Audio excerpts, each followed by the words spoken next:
Hello students, हमारे last lecture में हमने जो लॉन्ग डिस्टेंस मेजरमेंट की जो हमने बात की और उसके रिलेटेड कुछ इलस्ट्रेशन भी कैलकुलेट किए हैं।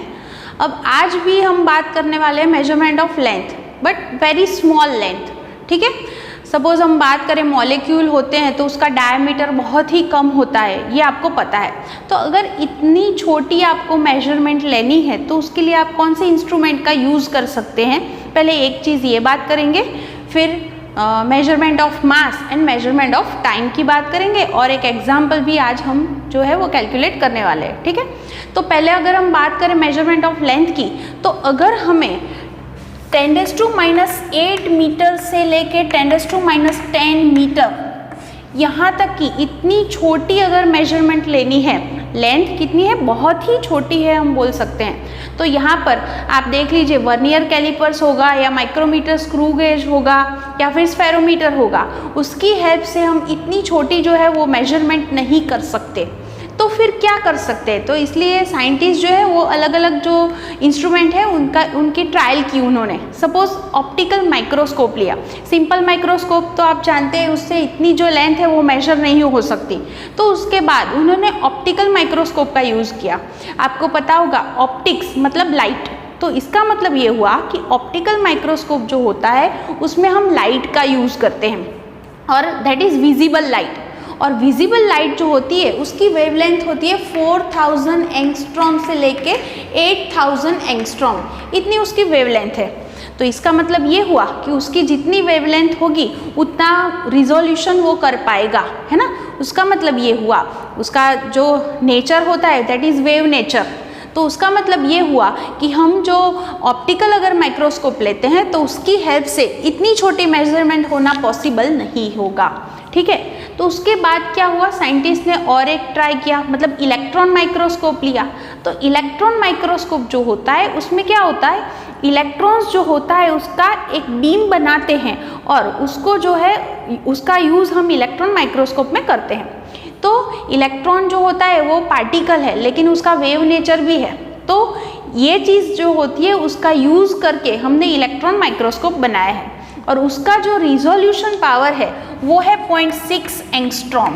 इसका मतलब ये हुआ कि इतनी रिजोल्यूशन से ये जो मेजरमेंट है वो होना पॉसिबल नहीं है, इसलिए हम इलेक्ट्रॉन माइक्रोस्कोप का भी यूज़ नहीं कर पाए। ठीक है, उसके बाद आया टनलिंग माइक्रोस्कोप। तो ये जो टनलिंग माइक्रोस्कोप होता है उसका रिजोल्यूशन पावर है वो मोर देन 1 एंगस्ट्रॉम है। तो इसका मतलब ये हुआ कि इसका यूज़ करके हम इतनी जो छोटी मेजरमेंट है वो कर सकते हैं 10⁻8 मीटर टू 10⁻10 मीटर। इतनी जो मेजरमेंट है बहुत ही स्मॉल होती है, वो करना पॉसिबल होता है। ठीक है, तो इसलिए हम ये हमारे इंस्ट्रूमेंट है अलग अलग, उसकी बात हमने की। अब उसकी हेल्प से और हमें एक चीज़ बात करनी है, हमारे पास ऑलिक एसिड, शायद आपको पता होगा ऑलिक एसिड,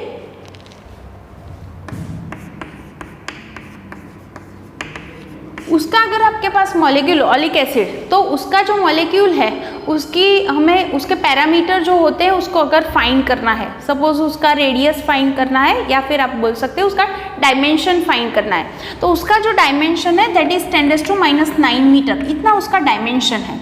तो ये जो कैलकुलेट करना है इसके लिए हमने एक मेथड ली हुई है, वो मेथड एक एक्सपेरिमेंट हम बोल सकते हैं। तो वो क्या है उसकी बात अभी हम करेंगे। देखिए, उसके लिए हमने क्या किया, ये जो ऑलिक एसिड था उसका 1 सेंटीमीटर क्यूब इतना वॉल्यूम लिया। कितना ले लिया हमने, 1 सेंटीमीटर क्यूब जितना ऑलिक एसिड ले लिया और उसको 20 सेंटीमीटर क्यूब जितना अल्कोहल था उसमें डाल दिया। ठीक है, तो उसका मतलब ये हुआ कि ये जो हमारे पास अब जो बन गया उसका जो कंसंट्रेशन है वो 1/20 हो जाएगा। ठीक है, क्योंकि इसमें हमने 1 सेंटीमीटर क्यूब ऑलिक एसिड डाला हुआ है और ये टोटल अल्कोहल था 20 सेंटीमीटर क्यूब। ठीक है, ये उसका वॉल्यूम है, तो इसको इसमें अगर डालते हैं तो कंसंट्रेशन कितना हो जाएगा 1/20। अब फिर से आप ऐसे कीजिए, इसमें से 1 सेंटीमीटर क्यूब निकाल लीजिए और उसको फिर से 20 सेंटीमीटर क्यूब वॉल्यूम का जो हमारा अल्कोहल होगा उसमें आप डाल दीजिए।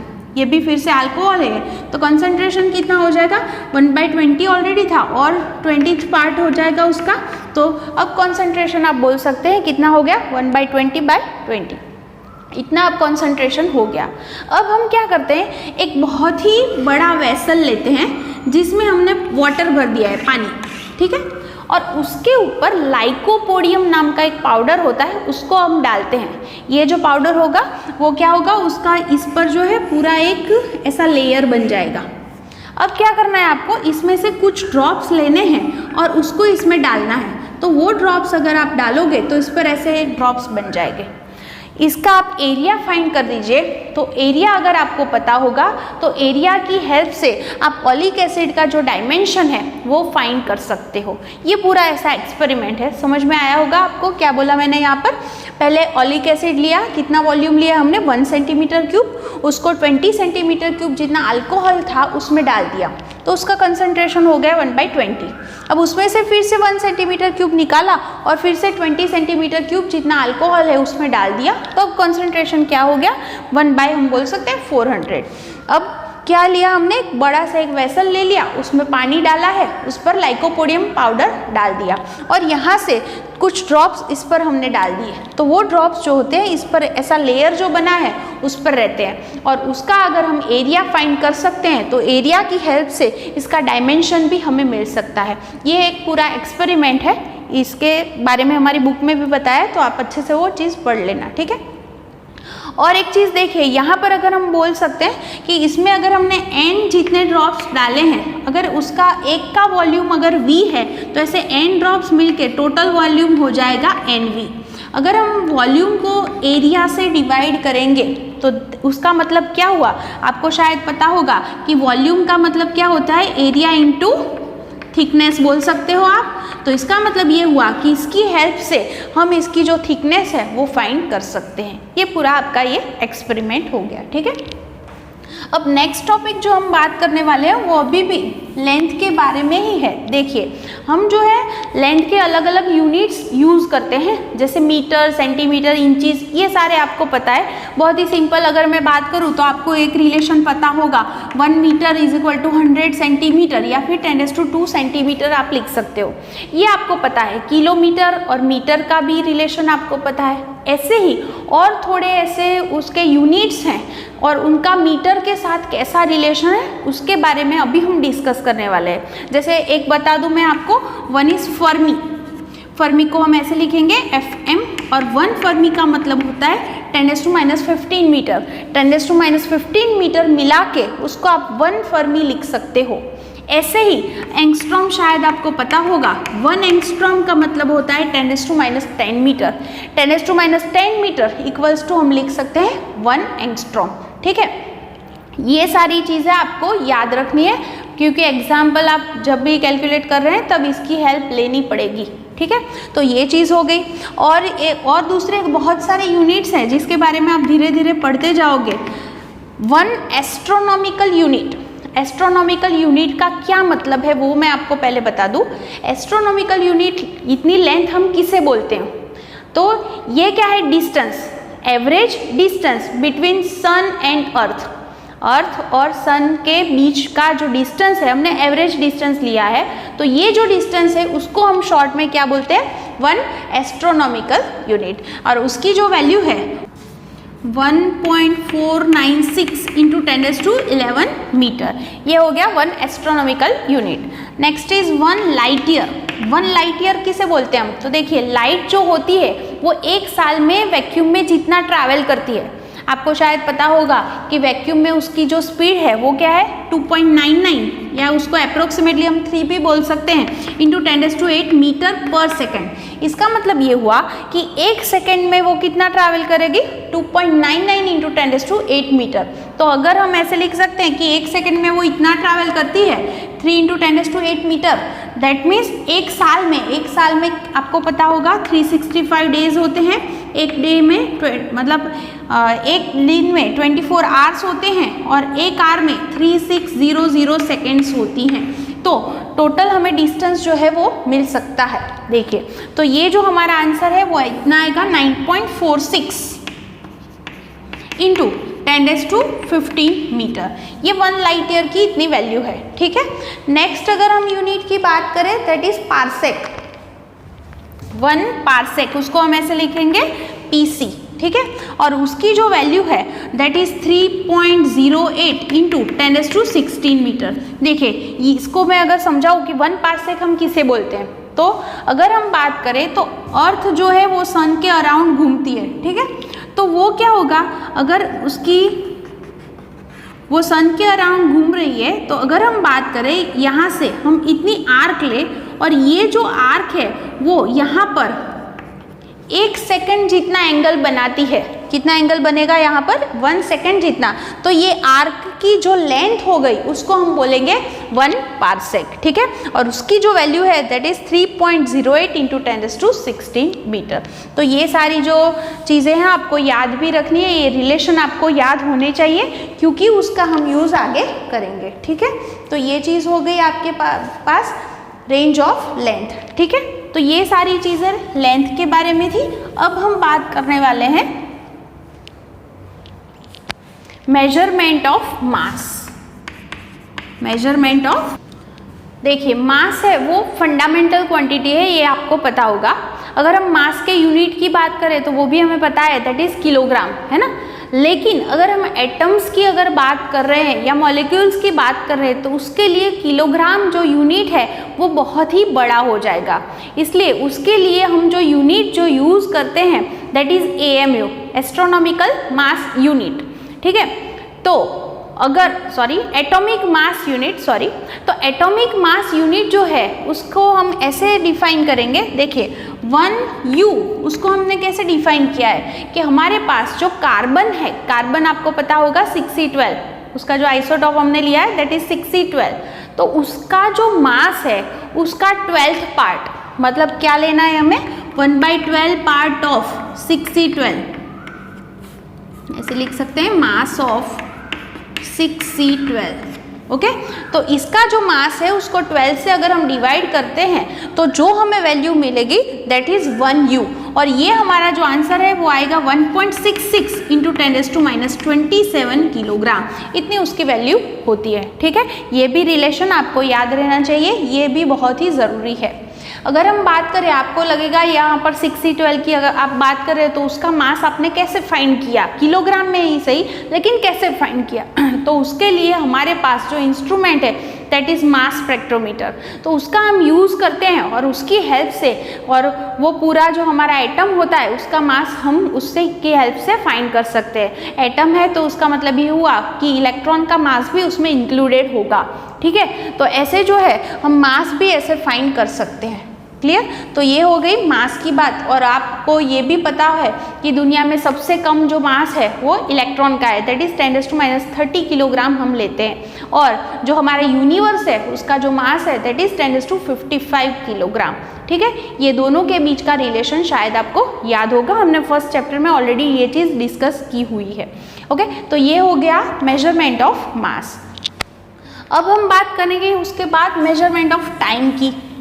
देखिए टाइम के मेजरमेंट की अगर हम बात करते हैं तो आपको पता है कि अभी हम वॉच या क्लॉक ये भी बोल सकते हैं, उसका यूज़ करके टाइम का मेजरमेंट कर सकते हैं। लेकिन शायद आपको पता होगा पुराने ज़माने में क्या होता था, जब शेडो जो होती थी उसकी लेंथ की हेल्प से हम टाइम कितना है वो फाइंड करते थे, वो हम बोल पाते थे कि इतने बजे हैं, ठीक है।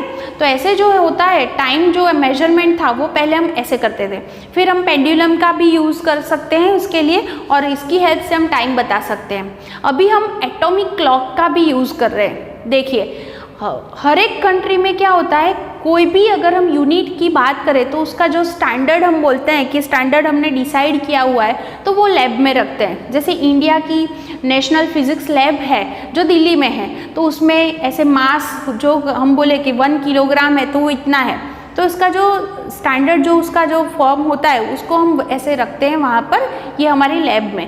ऐसे ही हमारी जो ये लैब है दिल्ली में, तो उसमें हमने ऐसे टाइम के लिए जो क्लॉक रखी है दैट इज़ एटॉमिक क्लॉक, और उसमें हम सीजियम का यूज़ करते हैं, सीजियम 133। तो सीजियम का यूज़ करके हमने ऐसी क्लॉक बनाई है। उसमें क्या किया है ये चीज़ आप समझ लीजिए। देखिए कोई भी एटम होता है उसका एक स्टेट होता है दैट इज़ ग्राउंड स्टेट, और वहाँ से अगर वो किसी और स्टेट में जाता है उसको हम एक्साइटेड स्टेट भी बोलते हैं। तो वहाँ से जब वो वापस आता है अपनी ओरिजिनल पोजीशन में, तब वो अपने अंदर से कुछ जो है उसका रेडिएशन होता है, दैट मीन्स अंदर से कुछ वेव्स निकलते हैं, ठीक है। तो ऐसे ही हमारा सीजियम जो होता है उसका भी ऐसे, उसकी भी हमें फ्रीक्वेंसी मिल सकती है। आपको शायद पता होगा फ्रीक्वेंसी का मतलब होता है एक सेकंड में कितने ऑसिलेशन हुए हैं, number of oscillation in 1 second, that is called frequency. Suppose हम पेंडुलम की बात करें, मैंने उसका जो बॉब है उसको ऐसे पकड़ के रखा है, ठीक है, उसको हम छोड़ देते हैं यहाँ से, और आप क्लॉक अपनी स्टार्ट करो तो वो यहाँ से जाएगा, फिर यहाँ वापस आएगा, जाएगा फिर वापस आएगा। तो एक सेकंड में वो कितनी बार ऐसे ऑसिलेशन करता है, दैट मीन्स यहाँ से स्टार्ट करके यहाँ गया फिर वापस आया, तो एक ऑसिलेशन खत्म हुआ। तो कितने ऑसिलेशन एक सेकंड में करता है उसको उसकी फ्रीक्वेंसी हम बोलते हैं। तो ऐसे ही सीजियम का जो एटम होता है वो भी ऐसे ऑसिलेट कर रहा है, ठीक है। तो ऐसे बोलते हैं, बहुत ही बड़ा एक नंबर दिया हुआ है हमारी बुक में,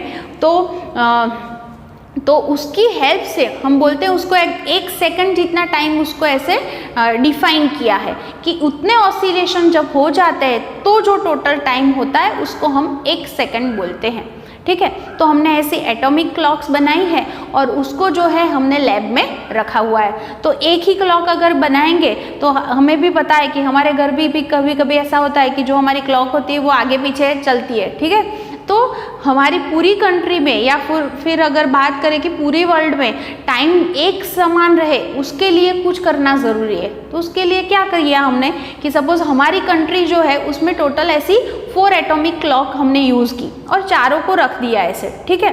फिर उनके बीच में टाइम का कितना डिफरेंस आता है वो हम कैलकुलेट करते हैं। सपोज एक आपको एग्जांपल दूँ तो 10⁻13 सेकंड अगर आप काउंट कर रहे हैं, तो अगर डिफरेंस की बात करें तो 1 सेकंड जितना डिफरेंस आता है। मतलब आपने कितने कैलकुलेट किया, 10⁻13 सेकंड जितना टाइम कैलकुलेट किया।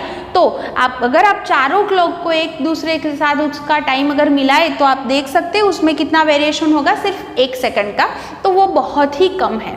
अगर पूरे साल की अगर हम बात करते हैं तो टोटल 3 माइक्रोसेकंड जितना ही वेरिएशन आता है। Micro that means 10⁻⁻⁶। मतलब ये हुआ कि एक पूरा साल खत्म होगा तब जो टाइम का डिफरेंस होगा, अगर हम क्लॉक के टाइमिंग को एक दूसरे के साथ मिला ले तो आप देख सकते हैं उसमें सिर्फ 3 माइक्रोसेकंड इतना ही वेरिएशन होगा, टाइम का डिफरेंस होगा, जो वो बहुत ही कम है, नेग्लिजिबल है, ठीक है। तो ऐसे जो है उसको हम डिफाइन कर सकते हैं। क्लियर। तो ऐसे जो है जो हमारा जो टाइम की अगर बात करते हो तो टाइम का मेजरमेंट हमने ऐसे लिया है। तो आज हमने जितना भी पढ़ा सिर्फ हमारी नॉलेज के लिए इम्पोर्टेंट है। इसमें से आपको कोई भी क्वेश्चन नहीं पूछे जाते, 2 मार्क या 3 मार्क किसी भी वाले कोई भी क्वेश्चन इसमें से नहीं पूछे जाते। ये हमारे नॉलेज के लिए सारी बातें थी। ओके। और एक रिलेशन की थोड़ी मुझे बात करनी है कि अगर हम बात करें मेजरमेंट ऑफ लेंथ की, तो आपको पता है सबसे जो कम लेंथ है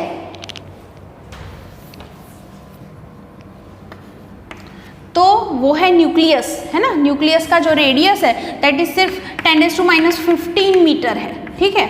और अगर हम बात करते हैं हमारे यूनिवर्स की और गैलेक्सी की जो लेंथ है दैट इज 10⁻26 मीटर। तो अगर आप इसका रेशियो निकालेंगे तो आपका जो आंसर है वो क्या आएगा, 10⁻41। ये लेंथ की मैंने बात की, ठीक है। अगर आप मास की बात करते हैं, मास, तो अभी हमने बताया सबसे कम मास जो है वो किसका है, इलेक्ट्रॉन का, दैट इज 10⁻30 किलोग्राम। और अगर यूनिवर्स का बात करें तो दैट इज 10⁻55 किलोग्राम। तो ये रेशियो हमें मिलेगा 10⁻85। इसको अप्रोक्सीमेटली हम 10⁻41 का स्क्वायर भी लिख सकते हैं। एग्जैक्ट तो नहीं है लेकिन इसको अप्रोक्सीमेटली सिर्फ रिलेशन बनाने के लिए हमने ये सोचा है, ठीक है। और अगर टाइम इंटरवल की बात करते हैं तो आपको पता होगा कि हमारी जो गैलेक्सी, ये जो पूरा जो वर्ल्ड है, अगर हम बात करें तो उसका जो एज ऑफ यूनिवर्स की अगर हम बात करें तो दैट इज 10⁻17। कितनी है, 10⁻17। और अगर हम बात करें कि कुछ हमने पहले भी डिस्कस किया था कि रेडियो एक्टिव न्यूक्लियाई होते हैं और वो अपने अंदर से क्या करते हैं, एमिशन करते हैं, फिर वो स्टेबल होने की कोशिश करते हैं। तो सबसे जो होता है जिसका लाइफ स्पान बहुत ही कम है कि जो वो बहुत ही जल्दी ऐसा एमिशन करके स्टेडी हो जाता है, स्टेबल हो जाता है। तो ऐसा जो है उसका टाइम पीरियड अगर हम बात करें तो that is 10⁻24 is equal to क्या हो जाएगा, ए रेशियो 10⁻41। तो इसका मतलब ये हुआ कि तीनों के बीच में देखिए मास, लेंथ और टाइम तीनों के बीच में कुछ रिलेशन तो है। ये जो रेशियो है minimum value and maximum value का, वो ऑलमोस्ट तीनों में कैसा है, सेम है। तो इनके बीच में कुछ रिलेशन होना चाहिए, ठीक है। तो ये सारी बातें हो गई। अब हमारी टेक्स्ट बुक में जो एग्जाम्पल हमें दिया हुआ है that is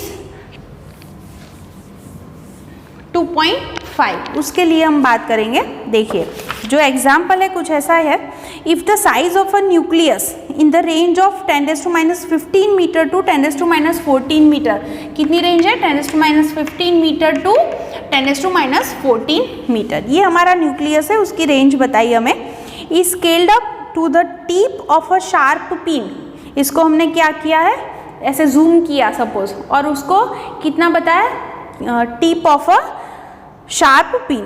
What roughly is the size of an atom? Assume that tip of the pin to be in the range of 10⁻5 meter to 10⁻4 meter. मतलब कि इसको हमने 10⁻5 मीटर से लेके 10⁻4 मीटर इतना बनाया है। देखिए क्या ये जो पूरा हमारा क्वेश्चन है उसका मतलब क्या होता है, देखिए न्यूक्लियस जो है वो न्यूक्लियस हमें पता है वो बहुत ही छोटा है ना, कितनी रेंज बताई, 10⁻15 मीटर या फिर 10⁻14 मीटर है, ये हम बोल सकते हैं। उसको हमने जूम किया और क्या बना दिया हमने, ये एक हमारी शार्प पिन है उसकी टिप जितनी होती है इतना बना दिया, और वो टिप कितनी होती है, तो 10⁻5 मीटर टू 10⁻4 मीटर इतनी होती है, ठीक है।